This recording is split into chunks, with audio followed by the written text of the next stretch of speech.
Okay.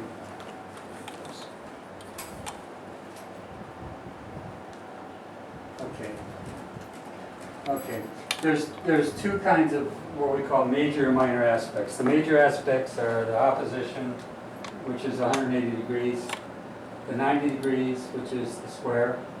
If you have three planets making aspect of square to one planet, it's called a T-cross. In other words, you've got two planets here and one up here. They're 90 degrees apart. It's a T. If you have all planets, four of them doing the same thing in an opposition, and then opposition squaring off each other, it's called a grand square or grand cross. And when you deal with aspects, you're dealing with the major aspects, which are the conjunction, the trine, the opposition, square, and sextile. These are called major aspects. They're quick and easy to find. A sextile aspect is 60 degrees. That's two signs. And, you know... No film today? Huh? Yeah, she's doing it over there. She's going to take my back today. So, Got your back. Yeah, she's got my back. So the sextile, the square is 90, the opposition 180, the trine obviously is 120.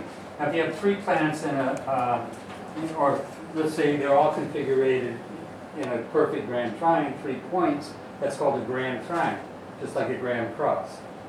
So if you have three planets doing that, that tells me that you have reached some peak of development in a past life. That's what it means. You've managed to come into this life with a perfect alignment of those planets in those trines, which means you've significantly achieved mastery over those energies in the past life. And what way and how, it's, you know, sometimes it's discernible in a chart. Sometimes I'll see somebody that's, you know, that they've been on some level of perfection in some particular arena. And sometimes you can identify it. It depends on how much you're getting out of the chart. The other thing is that the grand trine, it can be good and it can be stressful. Not stressful in the sense of stress like they're in opposition squares. Those goad you onto action. They can be very good. Squares and oppositions, they make strength. The problem with a grand trine is that they can be the opposite of that. They can make you lazy. Because things come easy very often with those aspects. There's not the stress and the conflict that goads you into motion and action. So, you know, I remember my teacher in prison, the black man who really got me into astrology, he told me once, he said, if a person doesn't have a good aspect between Mars, a square or an opposition, some stress has, or aspect between Mars and their sun, or Mars and their destiny ruler. What's your destiny ruler? That's the ruler of your ascendant. Then they tend to people tend not to amount to a lot. That's pretty harsh, I know. I don't think I'd go that far, but that's what he used to say. So what does it mean by that? Because they're not moved, they're not motivated enough. There's not enough motion and movement in their life to achieve much. They're not driven enough, which is what Mars does, it drives you. So we have an aspect that can be a blessing. If you look at the Star of David, remember last week I think I showed you that. The Star of David is a grand trine, and you know that seems very, very beneficial. It's a very powerful symbol, but it's also a double grand trine at Star of David, right? And ironically, you have something in the Star of David that is a curse. Okay, and it's interesting. We say double crossed. This is double cross. Got a cross here, cross here, cross here.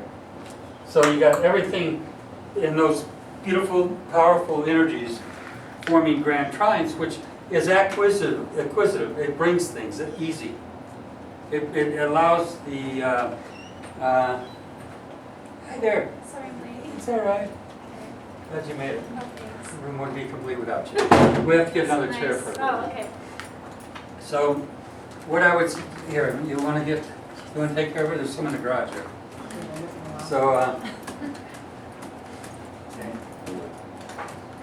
So there would be 3 oppositions within Yeah. those 2 Yeah. grand trines? One here, one there, one there, yeah. And it makes for a great amount of problems because even though it's a blessing, it's a curse. Because you're dealing with, if you look at the figure, it's a hexagon. And you ever heard the expression, I'm going to put a hex on you? So actually, the Jewish people have had basically been cursed throughout the entire history of the nation. They've always been cursed here, no matter where they go. They've always had that. Yes? Does it have to be exact? I mean, what's the plus or minus on the 90 degrees? That's where we're going today. Yeah.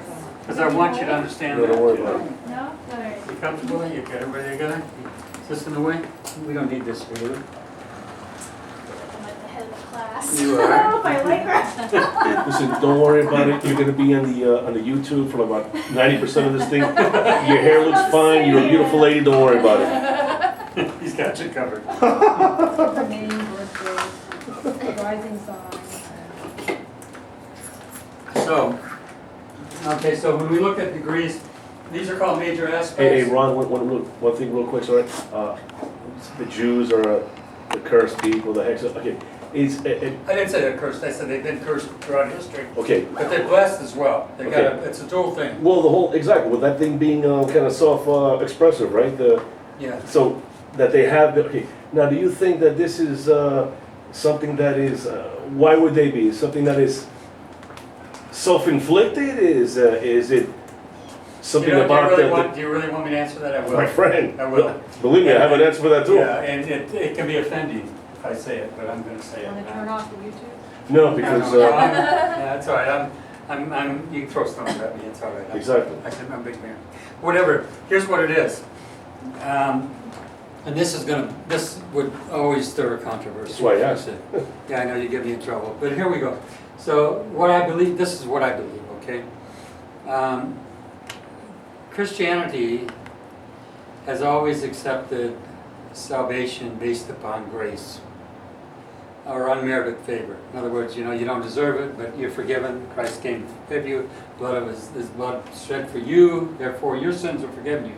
So it's not your works, okay? Lest any man should boast. It's your faith. That's what makes you whole. So that's a complete different theology and belief system that Christianity's adopted. So basically, if you go to Judaism, it's the other way around. Judaism does not accept that. They reject that. So because of that, this is what I believe. I believe because they rejected unmerited favor, forgiveness, if you would, they are held to the last tittle of the law. In other words, it's in Scripture says it's not by, it's not by law that you're saved, it's by grace. Judaism believes it's your works, that you must earn it, that you must deserve it. And because of that, I believe the nation is held guilty for the collective errors of all people. And that comes back to curse them. Now that may sound challenging for some people. I've struggled with, it's interesting because I've always been interested in, I've written a history, I've done a history, I could show you a thing I did when I was in prison of the history of the Jews. I've always been interested in it, never understood. I was so pulled into it, studied Hebrew when I was in prison. I couldn't figure out why. My partners, my best friends, throughout my life, the people that have supported me the most have been Jewish. I've never understood it. My business partner in Chicago, Stan Weinberg, my ex-wife was Jewish. I could go on and on. But what I've never understood is my connection to that until I got a genetic history that my son had me do to test, to have all my genes deciphered, if you would. And I got them back and I found out that I was 44.9% Ashkenazi Jew. See, I never knew my father. So I didn't have any understanding of anything to do with that. But, what's this about genes? What's the memory in me that's there that drives me to try to understand that whole thing? I don't know. It's a sensitive subject, to talk about. And it's one that when you start trying to find reasons for the question you had, it's a very disarming thing because no one wants to accept that there might be something to that. But, Yeah, I think what it is also is that, you know, you gotta respect the Jewish culture in a sense because it's stayed inclusive and excluding others because it's the first, it's the only place where you can say, the only section you can say, what are you? I'm Jewish. You don't say I'm Christian, you say I'm American, you say I'm German, I'm Russian, Ethiopian. It is the first, because there wasn't a country for for thousands of years, so they identify themselves with the religion. It's very cultural, you know. It's just like the Japanese. They might be the most homogenous people in this world that they're just Japanese. They don't want anyone else there. When you do that, you start isolating yourself. You ostracize yourself because nobody says, "Who are you?" Well, can you imagine? I was telling my Jewish friend Misha about my genetics thing. He said, "Ron, do you know that if this had been the time of Hitler, they would have been identifying you that way, and they would have put you in gas chambers because of your genetic history." And I thought, wow, that's scary. Can you think about that? Hitler might have had Jewish blood. There's many people believe he did. So, you know, with genetic testing, they could just go through anybody's history and find out if they have any roots that go back to that. But anyway, enough of that. So, let's not go there too much. What I want to do is teach you these aspects. Now, when we talk about aspects, two planets aren't going to be 120 degrees exact trine. We have what's called orbs of influence. And the orbs are, for the major planets, 8 degrees. This is all in your workbook, but you should get it in your mind. It's 8 degrees. The sun and moon have wider orbs. The moon has a 12-degree orb, and the sun as much as 15. That's a lot of orb, but you know, its influence is such. And so these aspects are benefic, we call them benefic aspects, the trines, the sextiles, and the semi-sextile, which is half of a sextile, 30 degrees. 60 degrees is 2 signs, 30 is 1. So 2 planets are 30 degrees apart or in aspect. Now the thing is, it gets a little touchy here. The minor aspects, like the semi-sextile, and these are the major aspects. The minor aspects generally have a smaller orb. Okay, so very often people use 2 degrees for the smaller aspects. Okay. So the 0-degree aspect is called the conjunction. If 2 planets are close together or together, we call it a conjunction. Is that good or bad? It's not necessarily either one. It's not good or bad in the sense of truly understanding it, but it's the sense of what planets are involved. The moon is pretty neutral. It's receptivity. So if a planet is conjunct the moon, it depends on what planet's influencing that moon as to what kind of energy it has.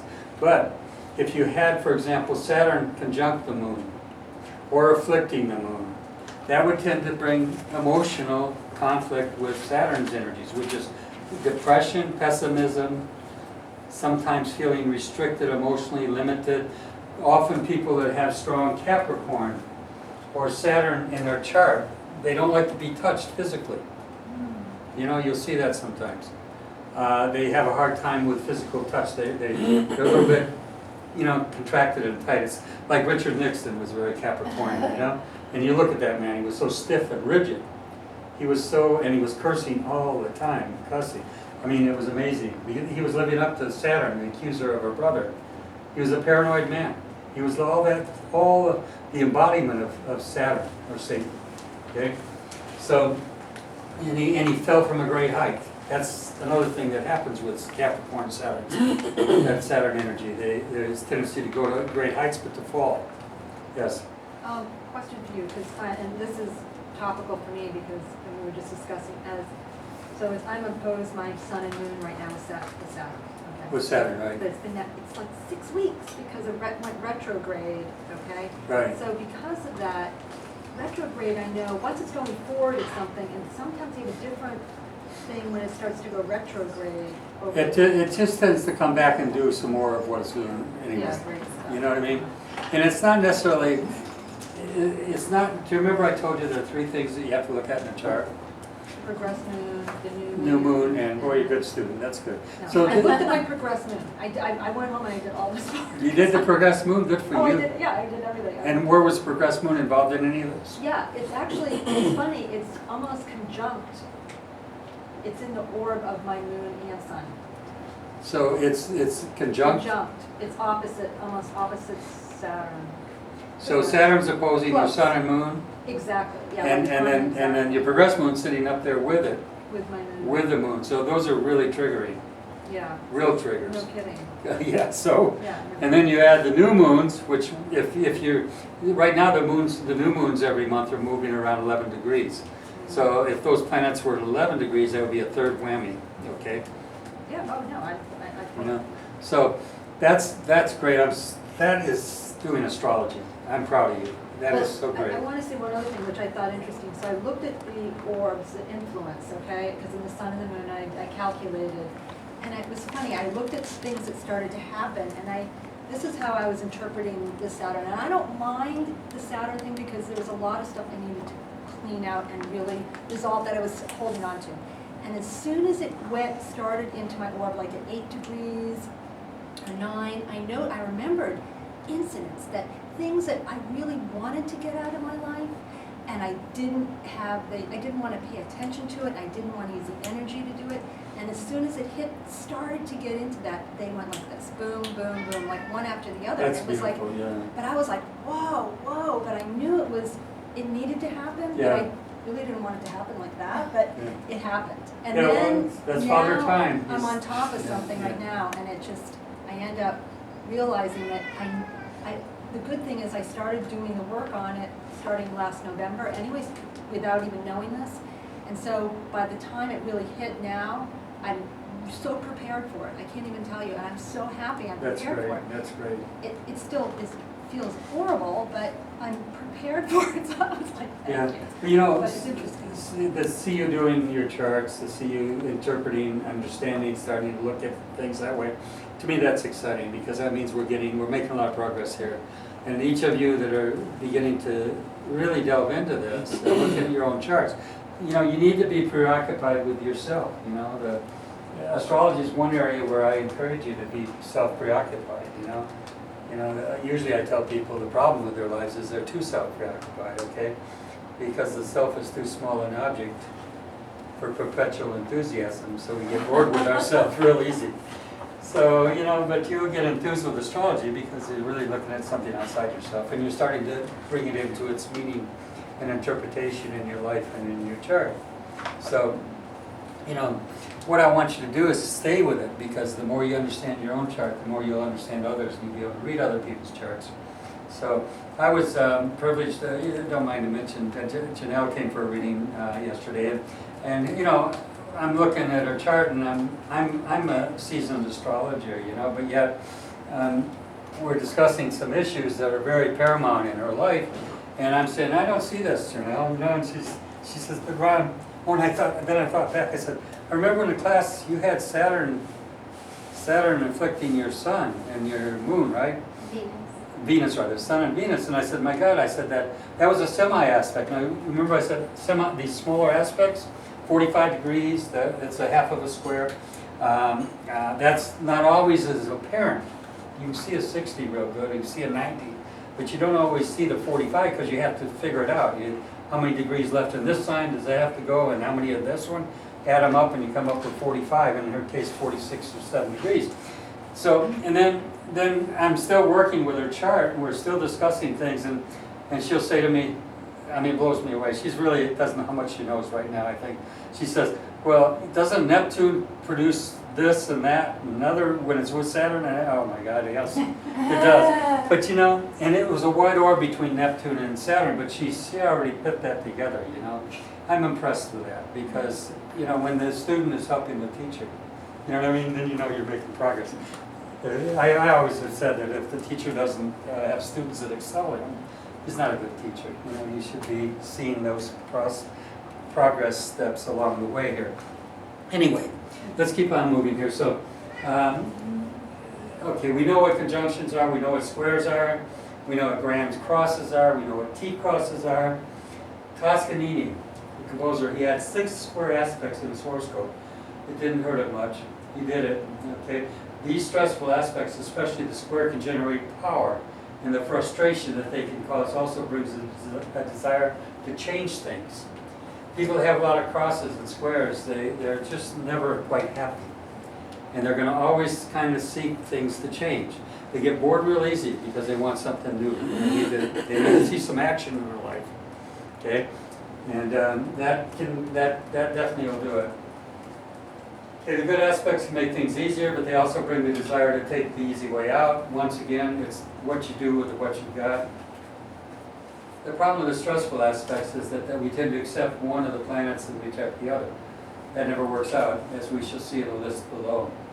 In addition to the 5 major aspects, there are 10 minor aspects. Okay, right now I just want you to focus on the major ones for now, and then move on to the others. Now, every chart you do, or I do with you, you have an aspect carrying on it. A little thing on the bottom that shows you can go across and down and figure out what aspects are going on. Sometimes those won't be real accurate because they use too small of an orb, 2 degrees maybe, 6 degrees, sometimes they'll use for major. So these programs that are written for you to do astrological work, you need to use your own judgment sometimes. And you say, well, it's saying there's no aspect between these 2 planets. Well, I do feel there's something there. And you start looking at it and you say, well, it's 8 or 9 degrees. Maybe it's the moon involved, which has a larger orb, and you're not catching it down here in this little blip. So, Ron, yeah. I have a question. On the previous slide, you said the problem with the hard aspect is that we tend to prefer one planet over the other. Could you explain that a little more?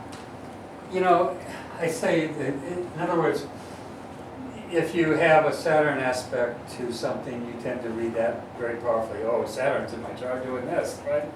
And in fact, you know, it may be that it's making a hard aspect to, let's say, Venus. Okay? Generally, you would interpret that as disappointments, setbacks that involve what?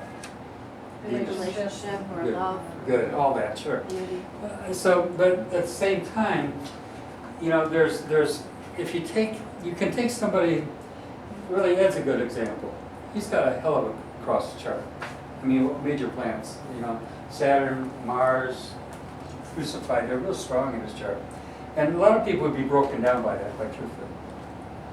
And he had his bumps along the road with a stern father, and one that he bumped heads with, I'm sure, many times, which would have, again, a lot of kids would have been cowed by that.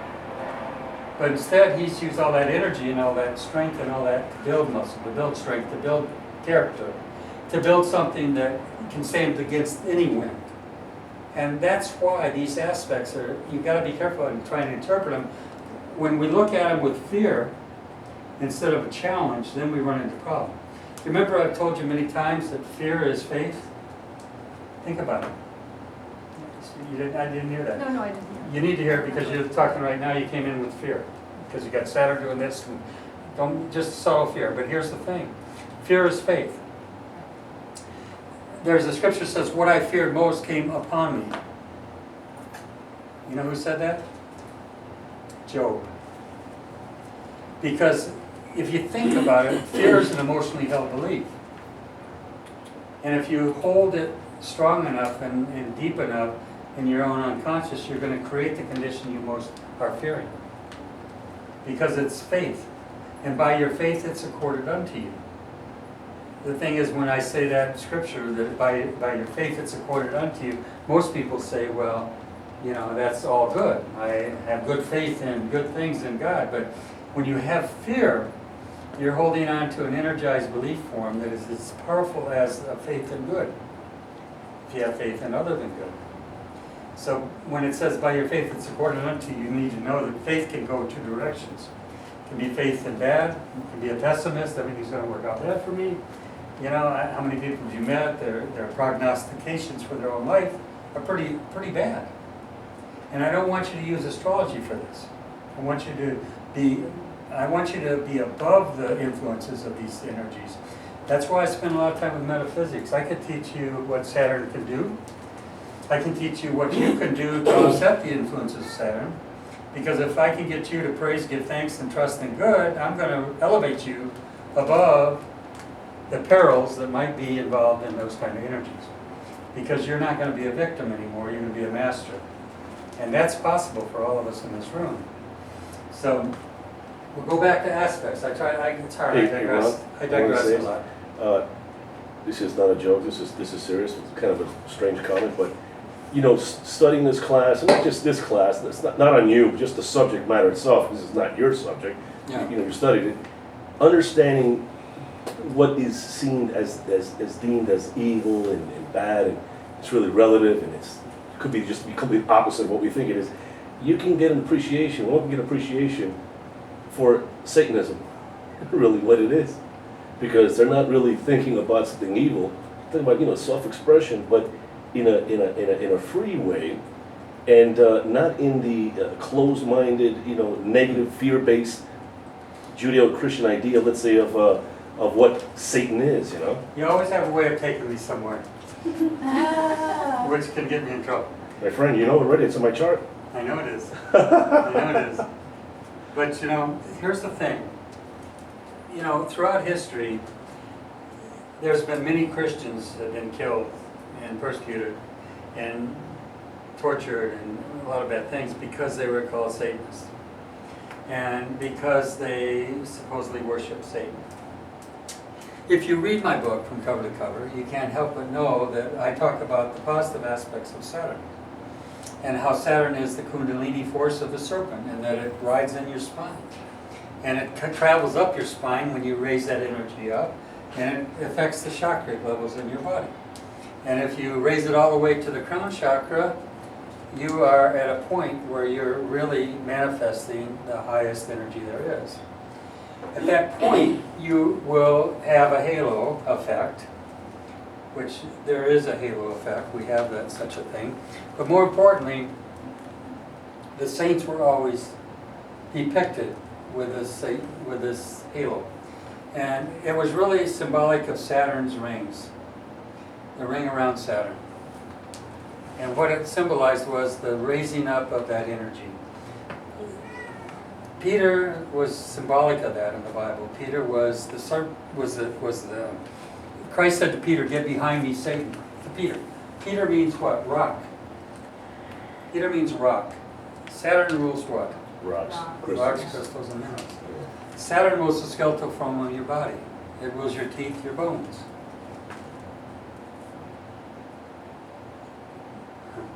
Christ said this, he said, "Upon this rock I will build my church. The gates of hell shall not prevail against it. Whatsoever thou shalt bind on earth shall be bound where? In heaven. Whatsoever thou shalt loose on earth shall be lost where? In heaven." See, the early metaphysicians understood this message. They knew what it was talking about. Christ was referring to the temple which he was. When they accused him of saying that they'll destroy this temple in 3 days it'll rise again, the Pharisees and them came on and said, "What are you talking about? The temple." They were thinking of the temple of a building. And he's talking about his own human body was the temple. Scripture says, "Know ye not that you are the temple of God? He dwells within you. Know ye not that ye are gods?" Scripture. Such blasphemy. You're gods. But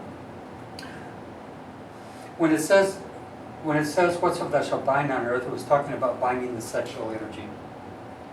Okay? A man describes himself, what, Peter? Strange coincidence, right? Just coincidence. We use the vulgar expression for an emission, a release of what? "I got my rocks." Now, isn't that strange? Where does all this come from? Think about it. From Peter and rocks? How about this one? Peter, when the cock, whoa, back to those words again. "Crows thrice, thou shalt deny me 3 times. Peter, cock, rocks, it's all relating to this. It's hidden, but it's there. So raising up of the serpent, which Moses did for the healing of the nation in the desert, was referring to him raising up the Kundalini energies. When Christ was walking in a crowd and a woman of issue of blood for 12 years came upon him, and she wanted to do one thing. She just wanted to but touch his garments. And when she did, she was healed immediately. And Christ turned around and said, "Who touched me?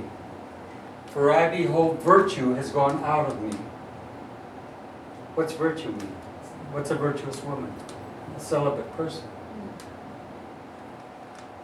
She was healed by that energy, by that touch.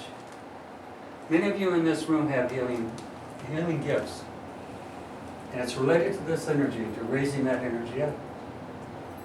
It's not an easy task, you know. The more you raise the energy up, the more attractive you become.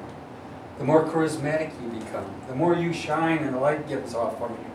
And because of that, what happens? Your attractions are strong. And the temptations get even stronger because all of a sudden appears in front of you this magnificent opportunity to be very sexual and to be back on that level again. It's like the story of King Arthur and the Knights of the Round Table. It's all the stories about that. Trying to seek that holy grail. Okay? See what happens when you get me on digressions.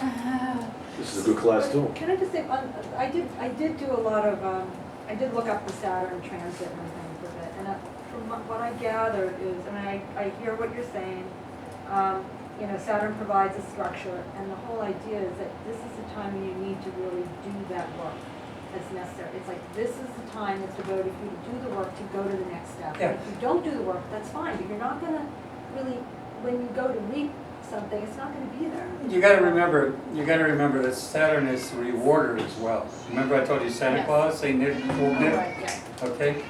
So you have to recognize that Saturn brings good gifts to those that are worthy. And what makes you worthy? You're back now. We're on Saturn's ground right now. You know what Saturn's rules are? As work. Right. Saturn is discipline. Saturn is all those things, okay? So, you know, how much have you put in that effort when Saturn gets to that point where it can bring something? In your case, right, quite truthfully, I'm going to tell you something that's very positive about that energy that can really indicate something very good. And that can bring a very strong, a very stable, a very real relationship into your life that's got some foundation. Somebody that's got a lot of resources, very powerful, maybe a position of authority. It can absolutely bring that. Saturn doesn't have, because it's coming over your sun moon, doesn't have to be a negative thing. Okay? It can bring great good as well. Okay, so let's go back real quick. So this is what you're going to see, of course, on your charts when you do them. How many of you got the iPhone, iPad program? Did you get it? I looked it up, I didn't get it, but, Okay, get it. It's only $29. yeah, no, it was, I was reading some reviews, I don't know if I got the. Don't worry about I gotta look reviews. which one. Don't Okay. worry about reviews. Okay. Don't really. It's the best program out there. Okay. What if Really? you don't have an iPad and an iPhone? What if you just have a PC? You can get but it's about $100 and some for the program, for your program for that. What's it called? It's Time Passages. Oh, yeah, time. Yeah, it's very good. Very good program. One of the better ones out there. Okay, so when you're looking at this chart, you're going to just look for the aspects. You want to know what the moon's doing? Go down the list. It's opposing Jupiter. It's opposing Venus here. Okay, so these are minor aspects. You're going to have to learn how to see this. Another minor aspect. But you know they're red. You notice they're red? It means they're afflictions. They're opposite. They're energies that are stressful. Is all it's saying to you. So that's a semi-square. It's 45 degrees. Can you all see that from out there? So that's a half of a 90 degrees. I want you to learn how to write them. This is a quintile. That's 72 degrees. And 5 of those lined up can make a 5-pointed star. A quintile, 72 degrees. Okay. So as you start doing these, you're going to start to read these aspects, and you're going to look at it and you say, my gosh, the sun is trine Pluto, it's opposing Neptune, it's squaring Saturn, it's squaring Mars. Gosh, is this Ed's chart? Anyway, it's Devin's chart. anyway, if you look at the moon up here, and you go, you won't see it this way, but you go this way, you'll see it all the way down. Okay? So moon trine Mercury, right away, if I see a person has moon trine Mercury, I know they got a good mind for learning and memorizing. Mercury is knowledge and understanding, it's education basically. It's communication. The moon is retention. It sucks things up, it's the subconscious mind. It means people that have those aspects, that have good aspects between Mercury and the moon, generally have good retentive ability. But what's their assumption for the orb of influence on that? Do you know what their assumptions are? On a moon and, On any of the planets? well, let's just go through, we did this last week. No, we already did it, but I'm saying, what is that program's assumption? Oh, Oh, That's what I was I saying. got what you're saying. Yeah. You can set it for roughly, I think, 6 degrees. You go in and set the parameters of what you want when you have set up the program. But very often they use 6 degrees. I use 8 for all major planets. I may stretch things, and as you get into astrology, you start to see that. I was telling you, when we were doing Janelle's chart, I remember her saying, isn't that Saturn affecting, isn't that Neptune affecting Saturn? And I thought that was very astute, because it's out of the rule of orb yet. But she knew it was, you know, in energy form was interacting. And so you're going to start to learn to use your own intuition with this, even though the rules are there, you know, but there's a scripture that says, the spirit giveth life, the letter killeth. And that's how I look at things. You give me too many rules, it'll kill me. You know what I mean? But if I work within the spirit of it, I'll be effective. And I want you to kind of keep that in mind when you're working with things. Don't be so caught up in all the little titty little rules here. It'll throw you out. You'll get tired of it. You say, I just can't handle all this. But you'll have an intuitive thing that works in you as well. And you start using that. You'll be looking at things and say, I wonder if that's within orb. Well, it's a little bit out of orb, but I think it's affecting this chart. And so, questions? yes. The quintile, was that in red? Because I can't really see it very well. Is it red? Is it supposed to be a stress aspect? Neptune, The Q, Neptune and. it's purple. Yeah, they're right Here? there. Yeah, Yeah. it's red. Actually, it's not. No, quintile's not red. It's not a bad aspect. A Okay. 72-degree aspect is not bad. Okay. To be not stressful. And, No, yeah. um, Good for you. I like that word better. I don't like good and bad. Shame on Yeah, you. yeah. We tend to do that a lot in just communication. It's not the best way. So, okay, Pluto is planet of extremes, the all or nothing at all. It's kind of like Scorpio. That's what it rules, right? It can be, remember I said last week, I mentioned Pluto's, if they don't have a crisis, they want to create one. It's just part of their nature. And you don't see it. It doesn't seem like they're doing it. But if you look at the pattern of things they do, they'll undo themselves on purpose, and then they'll get themselves in a real tight corner, and then they want to fight their way out. You know what I mean? That's just part of their nature. And they need that. They need that constant crisis in their life, you know? So Neptune, the planet of dreams, imagination, illusion, delusion. Neptune also rules alcohol and drugs. Why? People that use them, what? They're trying to escape, aren't they? Trying to kill that consciousness. They used to dream. Exactly. They needed to dream. They cannot dream That's without right. them. Exactly, yeah. And other drugs can create the same thing, especially the sleeping drugs. Uranus rules more the drugs that we call speed. Oh, I see, yeah. Hallucinogenic. Yeah, anything, the hallucinogenics, all the drugs that have to do with Cocaine, anything that's gonna make you cocaine. fast, it's fast, yeah. It speeds up things, yeah. Very sudden, unexpected, Right, that's it, right, you right. know. So that's all that. And then Saturn, order, organization, ambition, caution, discipline, and hard work. You know, the words I have a hard time with. Discipline isn't my word, you know. My wife's great with that. She's got that discipline, that Russian discipline. You know, some cultures have more of it than, you know. It's interesting too, you look at the symbols that Russia uses, the hammer and the sickle. That's hard work symbols, you know what I mean? I'm sorry, not Russia.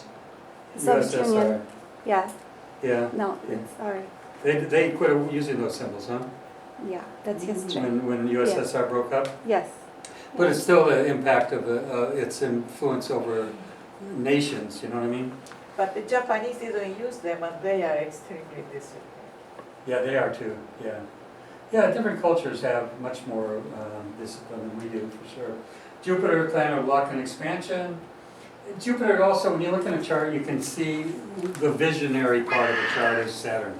I mean, it's Jupiter. The view of the future, optimism, all those things that are future-oriented is Jupiter. And that vision, people are very ambitious, they have a very good Jupiter. Jupiter very often too. And Saturn is usually ambition too, but it's a different thing. Saturn is,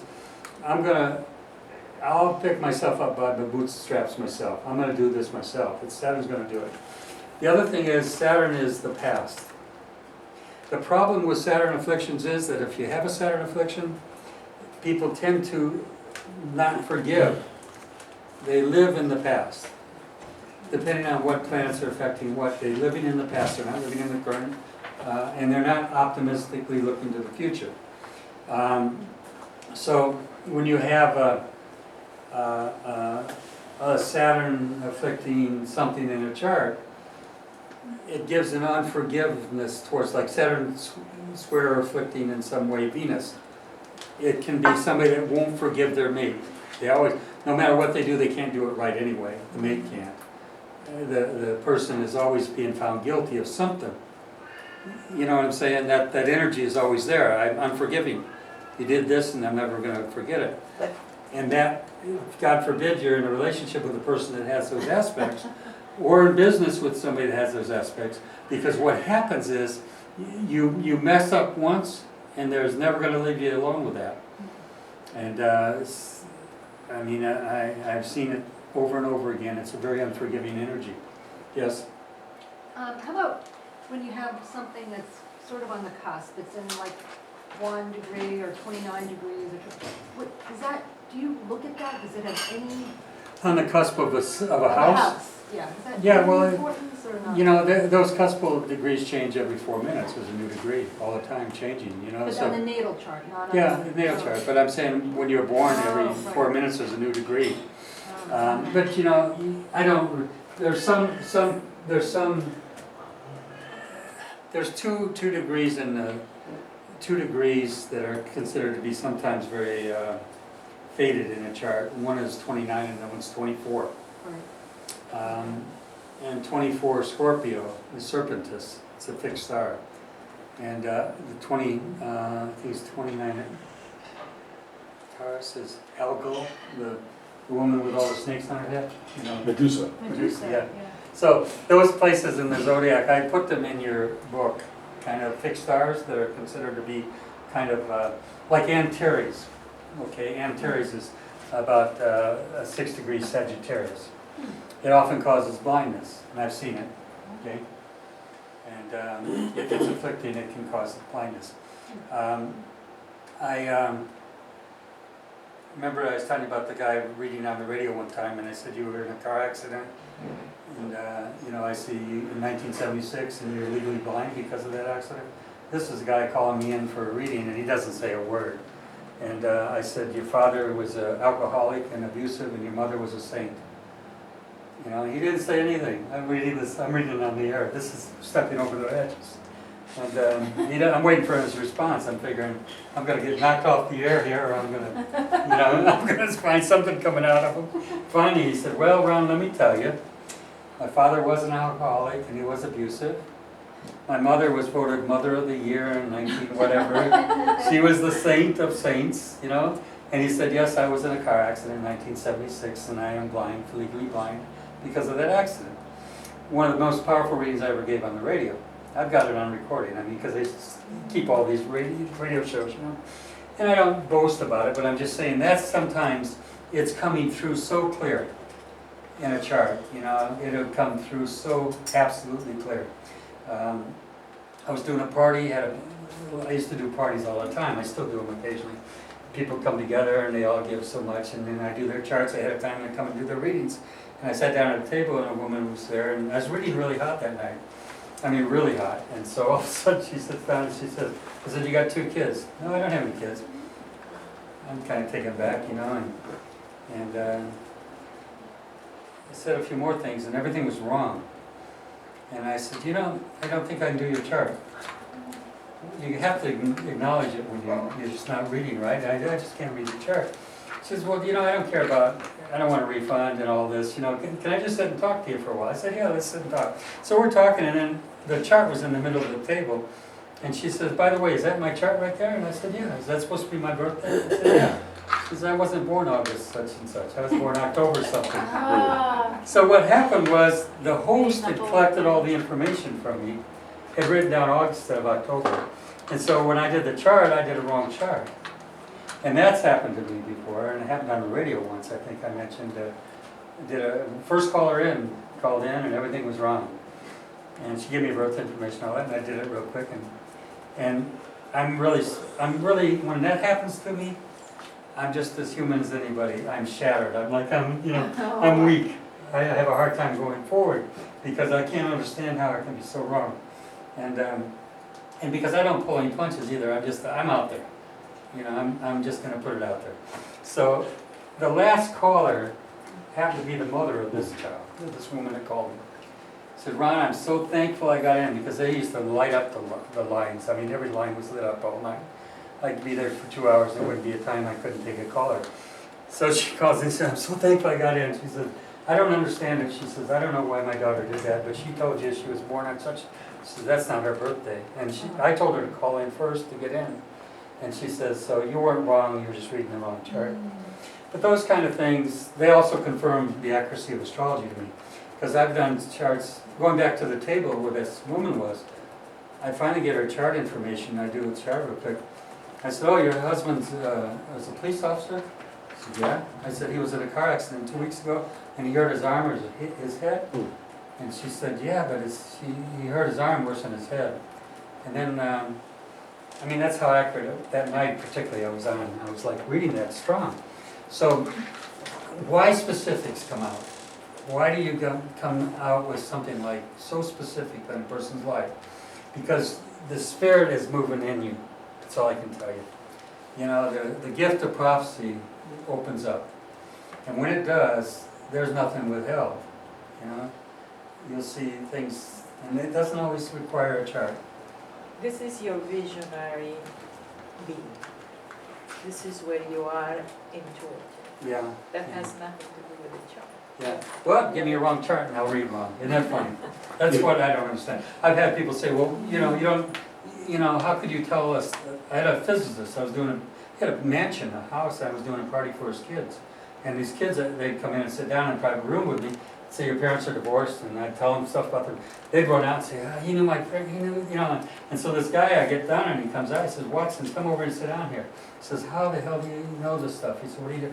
I said, astrology. He said, bullshit. He didn't want to believe that. He said, astrology, because he's a physicist. He's a rational human being that doesn't understand it.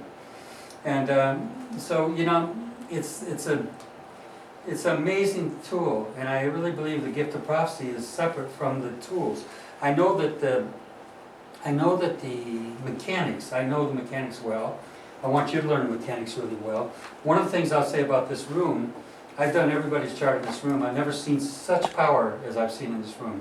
I mean that. I'm not just blowing smoke, as they say. I have seen more power in this room and more ability and more astrological affinity towards a talent in this room than any group I've ever taught. And I know that, it's up to you though. It's like with anything. If you stay with it, do what she does, go home, look at your chart, figure it out, get the progressions and new moves. But anyway, I'm going on long and too far. Ron, I need to divert you one second to get in front of the camera again and start talking on something on convergent. Listen, divergent now. You said about, you start getting prophetic. We kind of went over this before. This is what I believe, from my understanding and my experiences. The same way, this is a divination system. And if you start getting prophecy, just like a tarot card, let's say in a Ouija board, it's a portal. You're opening something. This is allowing a portal to be open. In a mild form of mediumship, possession, what are you going to call it? This is what may be happening as well. Mm-hmm. I absolutely agree with that. So it's not necessarily that you're born or someone is born with it, meaning that this is not enhancing. This is whether you are or not.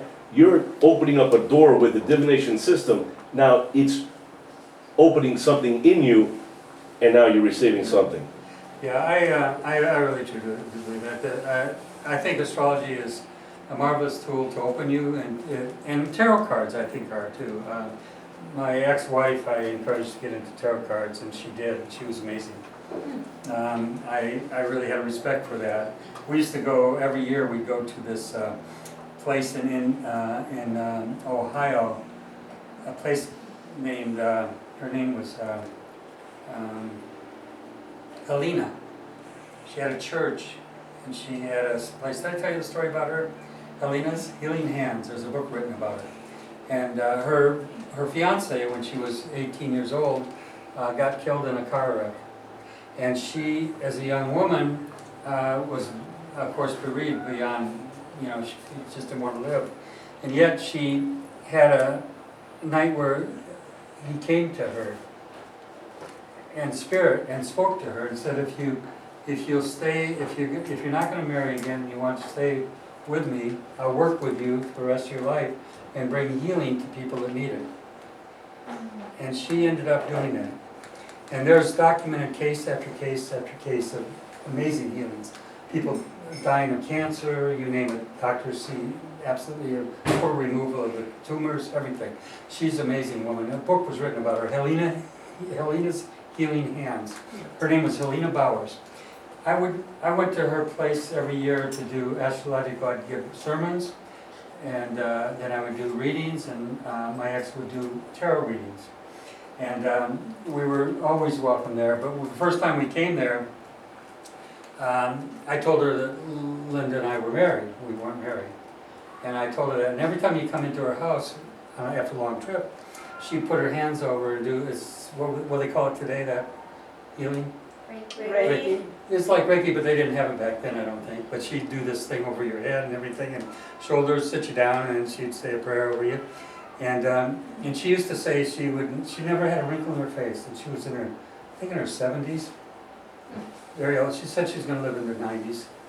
She knew how long she would live. And she would every night she looked in the mirror, she'd thank God for her wrinkleless face. That's how she said she stayed young, young looking. And so she's quite a woman. So we go up that night and we go to bed, and she had a huge place for people to stay in. It's almost like dormitories. And she calls us to get up in that morning. Oh, no, that's not the beginning. I came in, I had a very bad back. And I had trouble sitting and standing. My back had went out very bad, and I was having sciatic problems. And she said, I forgot his name. Her ex would come and work on you tonight when you're sleeping. And I'm kind of like, I'm always open, but I'm kind of also very mildly skeptic. And she says, he'll work on you tonight, so don't be alarmed if he comes into your body. So, yeah, that's a strange thing to tell you, right? So I go to bed that night, and honest to God, this is a true story. I was aware of somebody coming in my body that night. And I'm thinking, I could see myself leaving, I could feel the presence of somebody else on my body. True story. And it was so real, it was like, it could have been like dream-like suggestion, all that. But I swear, the next morning I woke up, I had no backache. So Helena calls upstairs and she says, Ron, Linda, time to get up. Well, I'm young and ready, so vigorous, so I decide I'll get up in a minute, but I'm going to take some time to do something else. So we spend a little bit of time in bed, and then we get up, we go downstairs, we catch hell. Helena was on us like unbelievable. Don't you ever do that again. And first of all, Watson, you told me you were married. You lied to me. She know, right? You lied to me. And furthermore, Linda, you're never going to marry. You're going to never marry again. You're going to marry again. Which shocked me. She told me that, and it turned out to be true. But she also said to me something else. She said, and by the way, don't you ever do that. I tell you to get out of bed. Get out of bed. You get down here. And don't pull that again. And she was so angry at us for telling us a lie. And then and my back was healed, And so anyway, where's it going with all that? I don't know. But so many experiences in my life, to share. But Helena's Healing Hands. I'm sure the book's still available today. So I'm sure she's passed on. It's been a lot of years. Wonderful lady. If I could just stop you for a second, Ron, I was trying to take notes when you were talking about the 6 degrees Sagittarius. Antares. Sagittarius? Yeah. 6 degrees Sagittarius in particular house? No, just that degree of the sign. Just So if you that have a degree of planet sun? right there, like I have my Sun and Mercury there, and I've always known there's a risk of me having problems with my sight. But it didn't happen until I got older. Like right now, I'm starting to have problems, you know, and then I know that there's potential danger to me, to my eyes, I know that. So, but again, I try not to program all that stuff either, you know, you see it in astrology. Like for example, I have Mars squaring, and Mars in Pisces. Pisces rules your feet. Mars is injury, right? And I have it squaring my Sun and Mercury. And Mars in Pisces, I used to read, you know, sometimes it can be injuries to your feet. Not me, I was a fast runner. I ran 440 in high school, you know, I was like always swift on my feet and very quick and able and strong. We moved from a house in Dana Point to Laguna Niguel in California. And those big oak cabinets that are in that room, I was on the bottom and we're going up a spiral staircase in this beautiful home we bought. And I'm on the bottom and I got some guy helping me at the top and I ripped out my foot. So bad I had to have surgery.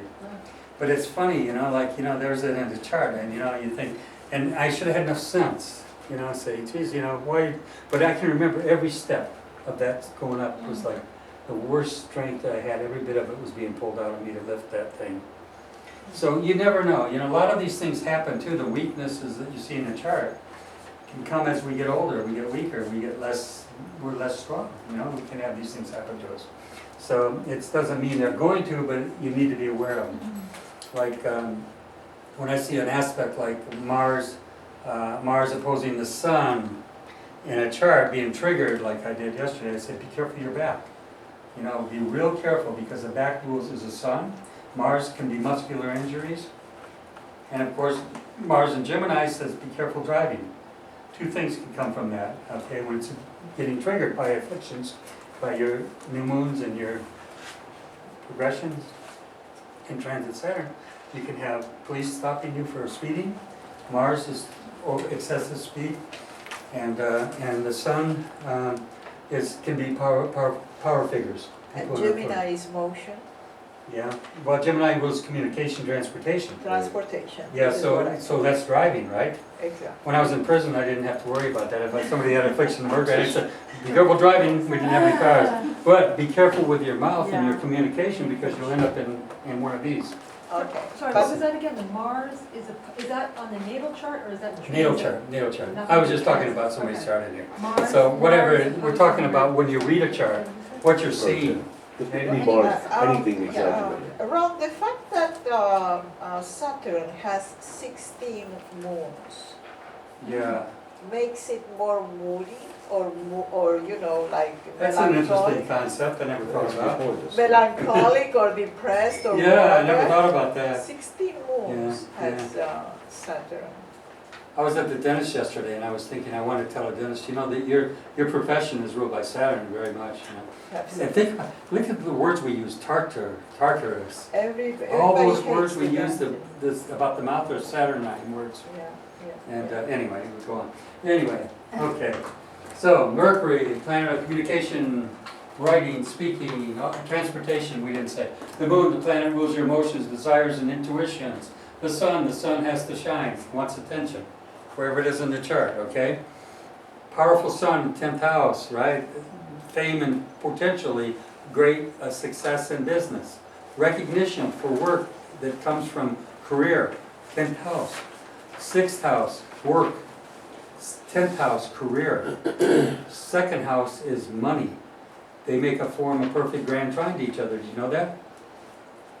Ah, interesting, isn't it? 11th house? Huh?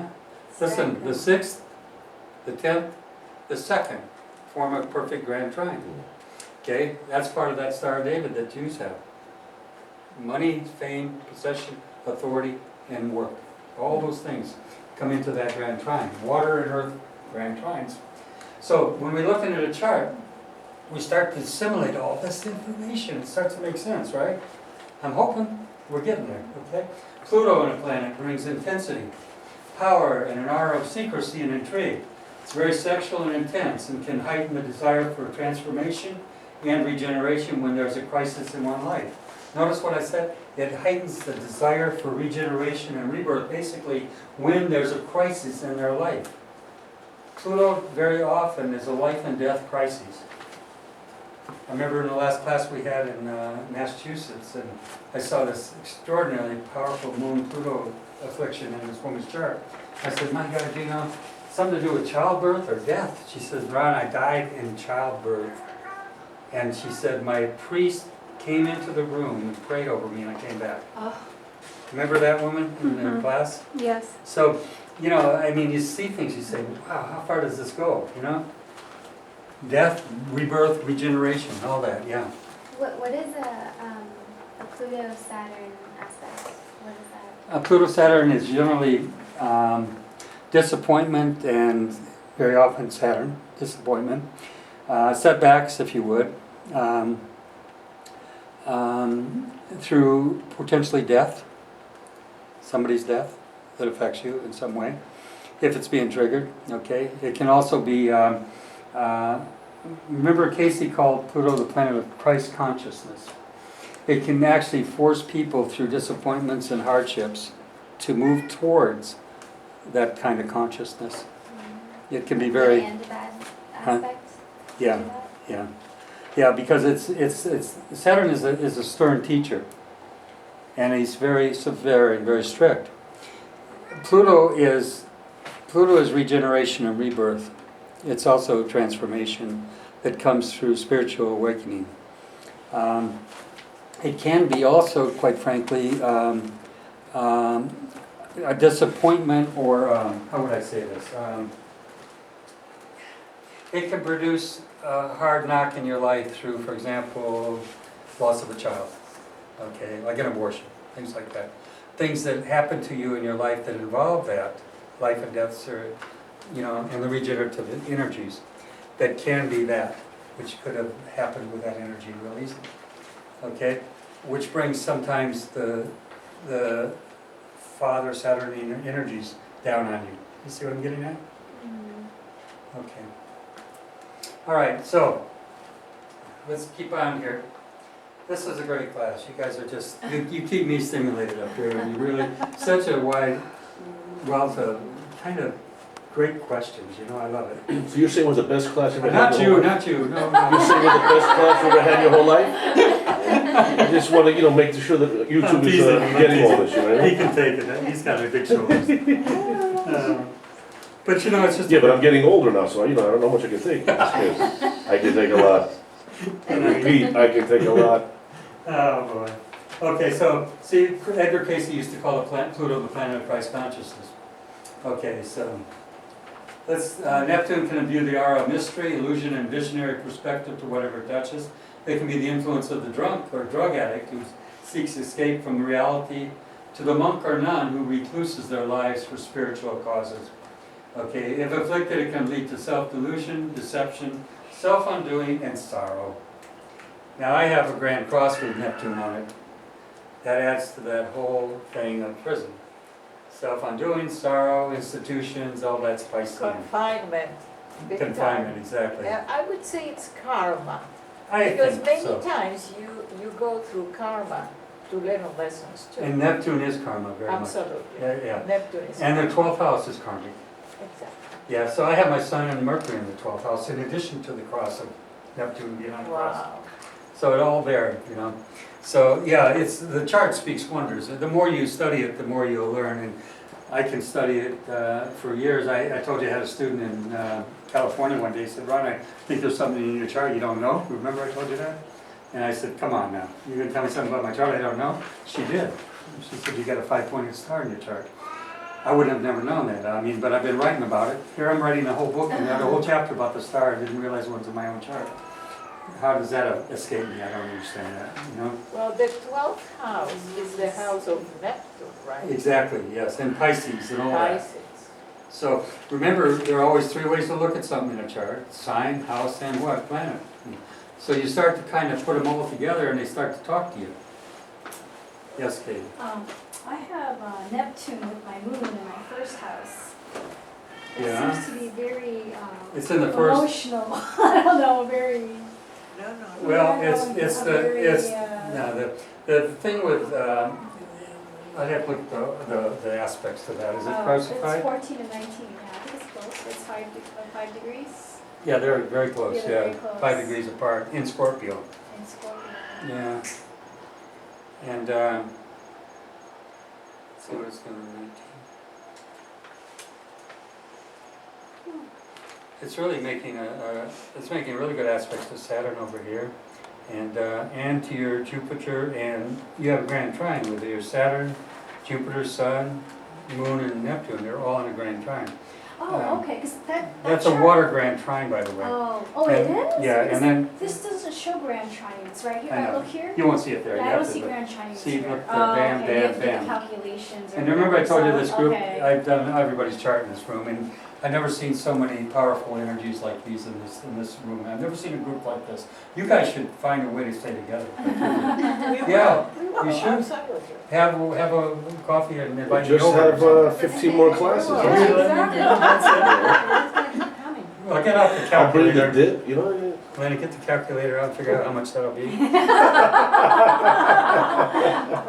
That shut him up real quick. All right. All right. How's your house two doing or whatever? Yeah. How's your money house Yeah, doing? you're gonna pay a couple more months rent or something, that's fine. So, anyway, so that is a very powerful, that's one of the most powerful charts you'll ever see, that grand trine. It's water, that's intuitive, it's psychic, it's Neptune involved. Her past life is, Neptune is with the moon, which means that her past life, quite truthfully, I'll tell you, I She know was a mermaid. she was a... I like saw that. that. I love it, I love That's it. funny, that's good. Yeah, actually, I'll tell you what she was. I'm gonna tell you, I know you're thinking crazy, but I mean, I'm opening up to a lot right now. One of the things that I see her is, she was a high priestess in a temple. And she's somehow overseeing the work of the temple's prophetic work. What do they call them back then? They used to... Pharaohs, You know, the... Egyptians. remember the woman in the cave? The oracles. Oracles. She was in charge of that. I sense that very strong. I know this, and I know that she's involved in her whole work has to be involved in spiritual work. And to be with anybody that isn't on that path is going to be impossible for her in her life. You may have tried it. Unless he was a sailor in a previous life. It's a what? A sailor. A water sign. Yeah. Yeah. But Neptune rules the seas, but it's interesting. But it's with the moon, very psychic, able to probably even discern a person's past life very easily.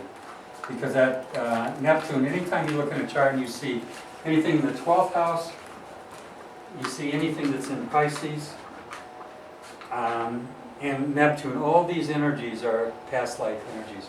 You remember the first house is your I am, right? Second is your money possessions. If you back up from that first house to the 12th, that's your past. You see it? It makes sense, doesn't it? So everything to do with Pisces, everything to do with, and another area you should be involved in, Katie, is dream interpretation. Are you all ready? Well, I have lucid out of bodies. And Yeah, that's- I've been, I get a lot of symbols and messages in my dream Your dreams. state. Yeah. Yeah. That's because Neptune is dreams, and it's with the moon, means that your subconscious and your dream life are totally linked. Yeah, that's exactly what's, yeah. Yeah, you should be working to help other people understand their dreams as well. All right. You know, it's something you could be doing. Okay, so Uranus brings extremes, revolutionary impulses, radical thinking and reacting, or acting to whatever it touches by aspect. These can be positive as a breakthrough invention, or radical and new philosophy or rebellion and revolution that is destructive and earthquakes like. It's the planet of sudden, unexpected action. It also rules friends in the society at large. People that have strong Uranus are very often reformers or reform-minded, or rebellious, or want to overthrow the government, or radical. You see what I mean? All those things that are extreme. They make great astrologers, though, Uranus. Okay, it's it's another thing. So there's many aspects that it can bring energy to. And also, if you see, I think I was looking at your chart last week over here. Me? Wasn't it? Yeah, didn't I look at your chart over here? For what? No, I looked at your chart, remember? Let me see it. And I remember you had an affliction 6 months I- ago